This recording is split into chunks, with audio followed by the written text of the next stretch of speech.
आज मौसम काफी खुशगवार था। हल्की सी बूंदाबांदी के बाइस ठंडी हवा चल रही थी। मौसम की उस लताफत ने मुझे मजबूर कर दिया कि आज तो बाजार चली ही जाऊं। घर की जरूरी खरीदारी करनी बाकी थी जो मैं काफी दिनों से नजरअंदाज कर रही थी।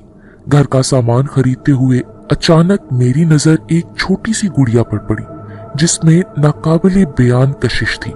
उसकी खूबसूरत नीली आंखें, ब्राउन बाल और सुर्ख होंठ, यूं लगता था जैसे ये बेजान नहीं, इनमें जिंदगी है। कुछ था जो मुझे उस गुड़िया से नजरें हटाने नहीं दे रहा था। मैंने उसे खरीद लिया। जब घर के पास आई तो वहां अक्सर एक पागल मिलता है जो किसी से कुछ नहीं कहता, मगर आज खिलाफे तवक्का वो मेरी तरफ बढ़ा और मेरे हाथ से शॉपिंग बैग छीन लिया। सारी चीजें जमीन पर पटक दी। जमीन पर गिरी चीजों में गुड़िया की तरफ देखकर जोर से चीखा, खूनी गुड़िया, खूनी गुड़िया, तुमने खूनी गुड़िया ले ली है। ये कहकर वो वहां से भाग गया। मैं हैरान हो गई और बेसाख्ता मेरे मुंह से निकला पागल, और सामान बैग में डालने लगी। घर आई तो मम्मा ने चीजें देखी। गुड़िया देखकर हंसने लगी और बोली, अभी भी तुम्हारा बचपन नहीं गया? वो गुड़िया थी ही इतनी प्यारी कि मम्मा को भी बहुत पसंद आई। हमारी फैमिली में एक बच्चे की बर्थडे थी। मैंने सोचा बाजार नहीं जाया जाता, चलो जो गुड़िया मैं अपने लिए लाई हूँ ये गुड़िया ही इसे गिफ्ट कर देती हूँ। हालांकि वो मुझे इतनी पसंद आई थी कि मेरा दिल नहीं चाह रहा था कि किसी को भी दूं। मैंने बड़े प्यार से गुड़िया को पैक किया और उसे गिफ्ट दे आई। घर वापस आई तो गुड़िया को याद करके एक मुस्कुराहट बेसाख्ता मेरे लबों पर आ गई। मैंने बिस्तर के पास पड़ी मेज को देखा जहां मैं गुड़िया रखती थी। रात में सोए हुए मैंने ख्वाब में देखा जैसे गुड़िया मेरे पास आई और बोली, तुमने तो मुझे छोड़ दिया है ना, मगर मैं तुम्हें नहीं छोड़कर कहीं और जाऊंगी। और फिर वो मेरी तरफ देखकर मुस्कुराई। सुबह मैंने नाश्ता करते हुए अपनी अम्मी को ख्वाब सुनाया तो वो हंसने लगी और मुझसे कहने लगी, लगता है तुम्हें गुड़िया से इश्क हो गया था कि अब वो ख्वाब में भी तुम्हारे हवासों पर मुसल्लत रहती है। मैं भी उनकी बात सुनकर मुस्कुराई और फिर कॉलेज चली गई। कॉलेज से वापसी पर मैं कमरे में गई तो दानिस्ता तौर पर मैंने उस मेज को देखने से एहतराज किया क्योंकि खाली मेज मुझे उदास करने लगा था। मैंने घर वालों के साथ लंच किया और टीवी देखने में मशगूल हो गई। अंधेरा फैलने लगा था। जब मैं अपने कमरे में दाखिल हुई और लाइट ऑन की, मेरी सरसरी सी नजर मेज पर पड़ी। उस लाशऊरी नजर को मैं शऊरी कोशिश से दूसरी तरफ करना चाह रही थी कि जब मुझे एहसास हुआ कि मेज पर तो गुड़िया पड़ी है। मैंने जल्दी से दोबारा देखा कि मुझे वहम हुआ है, मगर ये तो कोई वहम नहीं था। गुड़िया तो हकीकत में मेज पर मौजूद थी और मुझे लगा कि मेरी तरफ देखकर मुस्कुरा रही है। मैं जोर से मेरी गुड़िया कहते हुए उसे अपने साथ लगा लिया और उसको कई पपियां भी की। अम्मी भी मेरी आवाज सुनकर आ गईं और जब गुड़िया को मेरे हाथ में देखा तो हैरान रह गईं। खुशी के बजाय उनकी आंखों में मुझे परेशानी नजर आई। कुछ खौफ था जो किसी सोच के साथ मिला हुआ उनकी आंखों में पनागुज़ी था। उस खौफ और गहरी सोच की आमेजिश उनकी आंखों से साफ झलक रही थी। अम्मी मुझे बगैर कुछ कहे वापस पलट गई और मैं अपनी गुड़िया के साथ महवे गुफ्तगू हो गई। गुड़िया के साथ खेलते मुझे किस वक्त नींद आई पता ही नहीं चला। मुझे कुछ देर बाद ऐसे लगा जैसे गुड़िया मेरे पास से उठकर कहीं गई है। मैंने फौरन आंखें खोल दी। गुड़िया सच में मेरे पास नहीं थी, न जाने कहाँ गायब हो गई थी। मैंने सोचा कि शायद मैंने ही कहीं इधर उधर रख दिया होगा और थोड़ी देर बाद मैं सो गई। सुबह जब हस्बे मामूल मेरी आंख खुली तो गुड़िया मेरे बिस्तर पर ही मौजूद थी। मैं हैरान रह गई कि गुड़िया के मेरे पास होने में क्या ख्वाब है और क्या सच। नाश्ते पर अम्मी ने मुझसे पूछा, बेटी तुम रात 12 बजे के आसपास कमरे से निकलकर कहाँ गई थी? अम्मी की बात सुनकर मैं हैरान रह गई कि मैं तो कहीं भी नहीं गई थी अम्मी। अम्मी ने कहा, मैंने खुद तुम्हारे कमरे का दरवाजा खुलते देखा था।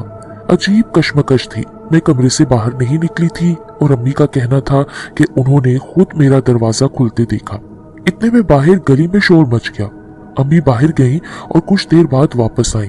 हमारे साथ वाले घर की खातून को किसी ने बहुत बुरे तरीके से मार डाला था। उसका सारा जिस्म कटा फटा था, मगर हैरत अंगेज तौर पर खून का एक कतरा भी फर्श पर मौजूद नहीं था। पोस्टमार्टम रिपोर्ट भी हैरानकुन थी कि किसी जंगली जानवर ने उनके जिस्म से खून का आखिरी कतरा तक निचोड़ लिया है। ये ऐसा खौफनाक और अपनी नौयत का अजीबोगरीब पहला वाकया था जिसने पूरे इलाके को खौफजदा कर डाला था। मगर अब यह हादसा और घरों में भी पेश आने लगा। सब लोग सकते और खौफ के आलम में आ गए। किसी को कोई हल नहीं सूझ रहा था। पुलिस भी हैरान थी और कोई अंदाजा नहीं लगा पा रही थी। अगर कोई जानवर होता तो किसी ना किसी को कुछ ना कुछ तो जरूर नजर आ जाता ना, मगर ऐसे लगता था जैसे कोई चीज जमीन से निकलती है और खून पीकर वापस जमीन के अंदर चली जाती है। लोगों के चौकन्ना होने और पुलिस की सख्त निगरानी के बावजूद किसी को कुछ नजर नहीं आ रहा था। कोई भी सुराग नहीं मिल रहा था, मगर रोज सुबह एक लाश लाजमी मिल जाती। एक दिन अम्मी ने मुझसे कहा, सायरा आज रात तुम नहीं सो सकती, तुमने बस सोने की एक्टिंग करनी है। मैंने हैरानगी से पूछा, अम्मी क्यों और किस लिए? अम्मी ने कहा कि बेटी मुझे शक है तुम्हारी गुड़िया पर।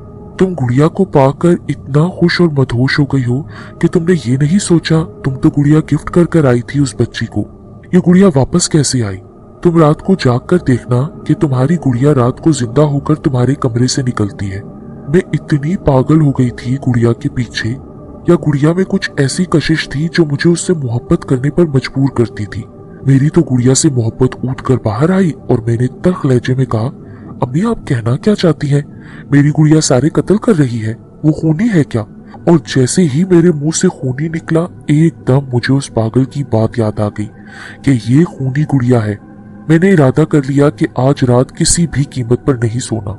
रात 12 बजे जब मैं सोने की एक्टिंग कर रही थी और अंदर से मुझे डर भी लगा हुआ था कि पता नहीं मुझे क्या कुछ हो जाएगा, मैं चादर के अंदर से देखने की कोशिश कर रही थी कि अचानक गुड़िया मेरे साथ बिस्तर से उठी, मेरी तरफ मुस्कुराकर देखा और कमरे से चल पड़ी। उस वक्त मेरी वो हालत थी कि काटो तो बदन में लहू नहीं। दिल कर रहा था कि कहीं भाग जाऊं, कहीं जाकर छुप जाऊं, दोबारा उस गुड़िया को अब ना देखूं। कुछ देर गुजरी होगी जब गुड़िया कमरे में आ गई और मेरे बिस्तर पर आकर मेरे साथ लेट गई। मुझे लग रहा था कि मेरी सांसें बंद हो जाएंगी। एक एक लम्हा अजाब था। पूरी रात एक लम्हा भी ना मैं सो सकी। सुबह नाश्ते पर अम्मी ने देखा कि मेरी आंखें सुर्ख हैं। उन्होंने धीरे से मुझसे पूछा तो मैंने सारा वाकया सुना दिया। अम्मी भी लरस कर रह गई। अब हमें समझ नहीं आ रही थी कि क्या करना चाहिए। कौन था जो इस बात पर यकीन करता? सब हमें पागल समझते, इसका हल हमें ही करना था और हम किसी की मदद भी नहीं ले सकते थे। ऐसे में मुझे पागल की याद आई। मुझे यकीन था कि उस पागल को जरूर इल्म होगा इस मुश्किल से निकलने का। मैं बाहर निकली तो थोड़ी देर के बाद मुझे वही पागल नजर आ गया। मैं उसकी तरफ लपकी। उसने हैरान होकर मुझे अपनी तरफ आते देखा। मैं करीब जाकर रूहान सी आवाज में बोली, आपको याद है जब मैं एक गुड़िया लाई थी तो आपने उसे खूनी गुड़िया कहकर पुकारा था? उसने हाँ में सर हिला दिया। मैंने उसे सारी सूरत हाल बताई, मगर उसकी आंखों में मुझे कोई खौफ और हैरत नजर न आई, जैसे सब कुछ तो वो पहले से ही जानता हो। जाहिर है जानता था तो उसने मुझे खूनी गुड़िया का कहा था ना। मैंने उससे मदद की दरख्वास्त की। उसने कहा, गुड़िया ने अब तक तुम लोगों को कोई नुकसान नहीं पहुंचाया, इसका मतलब है वो तुम लोगों पर मेहरबान है। उसने मुझे एक अजीबो गरीब सा चाकू थमा दिया और बोला, मेरी बात ध्यान से सुनो। वो गुड़िया रोज रात को 12 बजे जिंदा होती है। तुम्हें बहुत हिम्मत से काम लेना है। ये चाकू उस वक्त उसके दिल में घोंपना है जब वो अभी पूरी तरह ना जिंदा हो ना मुर्दा, यानी अभी 12 पर घड़ी की सुई जाए और साथ ही ये चाकू उसकी दिल वाली साइड पे घोंप देना।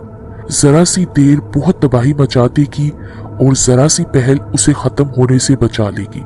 वक्त की पाबंदी पर उस गुड़िया की मौत और तुम्हारी जिंदगी का दारोमदार है। कर पाओगी इस तरह क्या? मेरे आसाब तो लगता था मफलूज हो गए हैं। ना मैं इकरार कर सकती थी ना इनकार, मगर उसके सिवा और कोई दूसरा रास्ता भी तो नहीं था मेरे पास।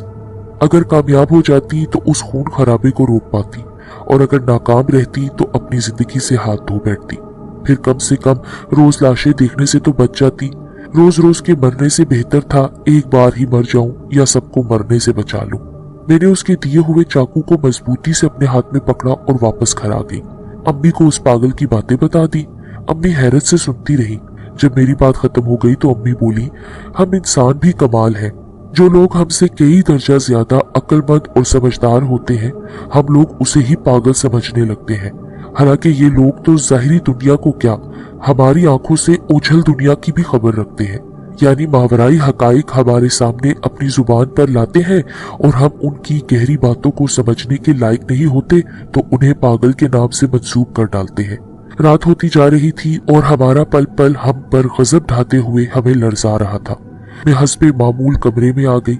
वो गुड़िया जिसका चेहरा मुझे इतना हसीन लगता था कि नजर हटाने को दिल नहीं करता था, आज उसकी तरफ देखने का मुझ में हौसला नहीं हो रहा था। दिल खौफ और नफरत से भरा हुआ था। वक्त आहिस्ता आहिस्ता से रखता जा रहा था। कभी दिल में आता कि जल्दी से 12 बज जाए और कभी दिल दुआ करता कि 12 कभी बजे ही ना। कभी खौफ मुझ पर गालिब आने लगता और कभी हिम्मत मुझे हौसला देने बैठ जाती। 11:30 बज चुके थे और मेरे दिल की धड़कन इतनी तेज, ऐसा लग रहा था कि दिल सीने के अंदर ही फट जाएगा। मेरे कानों में मेरे दिल की तेज धड़कने की आवाज साफ आ रही थी। इसी कैफियत में 11:59 हो गए। मैंने चाकू को दोनों हाथों में बुलंद करके मजबूती से पकड़ लिया और जब 11:59 और सेकंड की सुई 59 पर गई ना, उसी लम्हे मेरे दोनों हाथों ने तेजी से नीचे की तरफ हरकत की। गुड़िया में जिंदगी के आसार पैदा होने लगे और उसी लम्हे मेरा चाकू उसके दिल की तरफ को उतर गया। मेरी एक चीख थी और गुड़िया की कई भयानक बदलती शक्लें और चीखें, और फिर आखिर में बिस्तर पर कुछ भी नहीं था, ना ही गुड़िया और ना ही वो चाकू। अगले ही पल अम्मी मेरे कमरे में थी। उन्होंने मुझे अपने साथ गले से लगा लिया। आंसू उनकी आंखों से जारी थे और मेरी आंखें भी नम थी। एक पागल ने कितने लोगों को मौत से बचा लिया था। अगले दिन सब हैरान थे कि आज कोई लाश नहीं मिली। कुछ दिन के बाद सबको सुकून हो गया कि उस खूनी बला से हमारी जान छूट गई है, मगर उस खूनी बला के डर ने इलाके के लोगों को नेकी की तरफ माइल कर दिया था। अब मुझ समेत बहुत सारे बेनमाजी लोग नमाज की पाबंदी करने लगे थे।